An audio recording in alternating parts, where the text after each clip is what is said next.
Our Across the Aisle segment tonight, Democratic Congresswoman Maxine Waters is standing by her calls to impeach President Trump.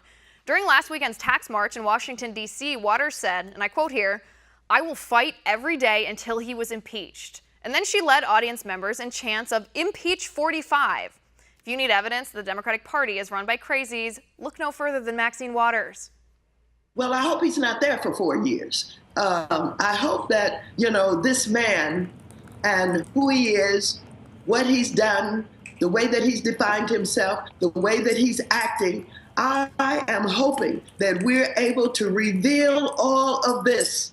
And my greatest desire is to lead him right into impeachment.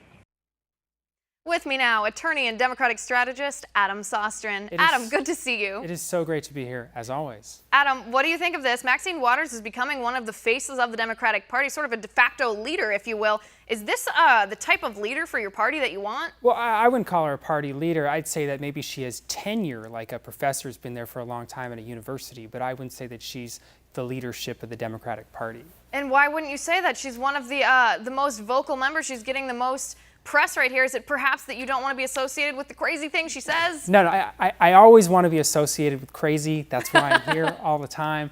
I think she says crazy things, and she's been doing that for over a decade, and everybody knows it, Democrats and Republicans, so that's just Maxine Waters. Right, so you just accept that? Don't you think it's time to vote her out of there so that she doesn't represent your party anymore? Well, you always ask me the best questions and put me in the best positions. Look, as far as the impeachment issue goes, there's not enough right now to go for an impeachment, and I think we know that. There's no smoking gun.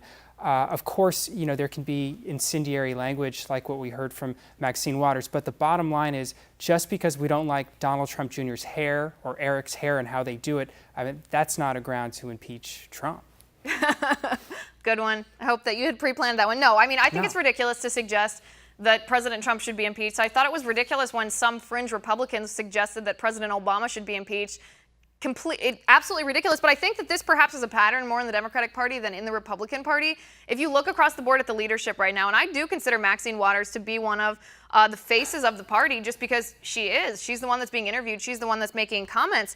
But let's look at a couple of these people. Tom Perez. Tom Perez said that Donald Trump, wasn't really the president. He wasn't really elected, and that Republicans don't care about people. That's ridiculous. Liz, there were so many outlandish things said about Obama. There were so many calls to impeachment. There were so many statements with respect to, release the long-form birth certificate from, our commander-in-chief. So I wouldn't say that, the crazy just comes from, the Democrats versus the Republicans. But there are some interesting issues with respect to impeachment, which we should talk about just, a little bit here, is the emoluments clause. And we even had our new Supreme Court justice talk about it. There isn't really any case law on it. It's an interesting issue, and it would be hard to impeach with respect to indirectly benefiting unless there's a show me the money moment. There's not going to be enough to impeach, at least as of the present time. Right. I think that's kind of obvious. There's not enough to impeach. There's not anything worth impeaching. That's why it's a ridiculous comment. Maxine Waters has said that 20 times. But what about Tom Perez? He said that Donald Trump wasn't legitimately elected because, of course, the popular vote, which Trump lost to Hillary by 3 million votes, ignoring the system of our republic, the Electoral College. Then we have Keith Ellison. He's the deputy chair of the Democratic Party. These are actual leaders of the Democratic Party. Can't be argued that they're not because they literally lead the party. Keith Ellison said that Louis Farrakhan was a good role model for black youth. This is a black nationalist, crazy person. These are the people leading your party, Adam. Well, look, you talk about Keith Ellison. I got to turn the other way. Obviously, this is a person that I can't get behind. He said a lot of horrible statements in the past. And of course, with respect to the congressman, you can't get around the fact that there is this electoral college. But, we got to say, and maybe it can't be said enough, 3 million votes was no small number. But of course, Donald Trump, this is our system.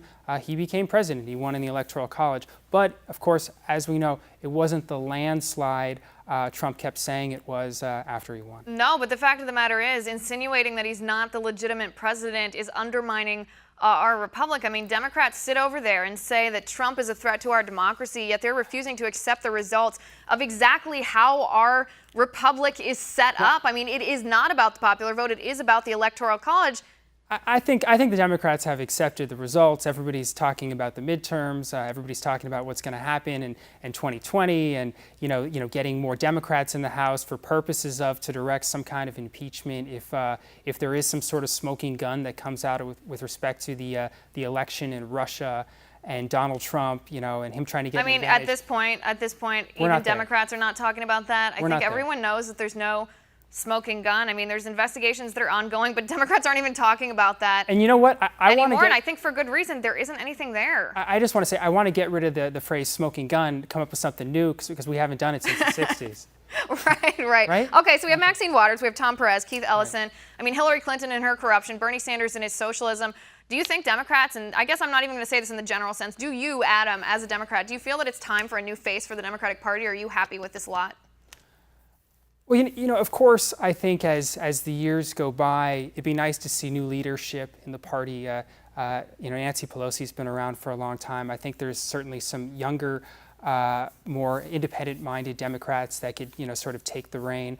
I think that we do obviously need to step away from, of course, any kind of leadership that says things that are outlandish. I mean, that's not something that I can get behind. But, clearly you could say that, from the Republican Party as well. Yeah, that's true. And I guess the younger, fresher faces for the Democratic Party could be like John Ossoff, except he lost. We are those younger, fresher faces, you and I. Right, I guess we are. Adam, thanks for coming on the show. It's always great to talk to you. Thanks for having me. I appreciate it.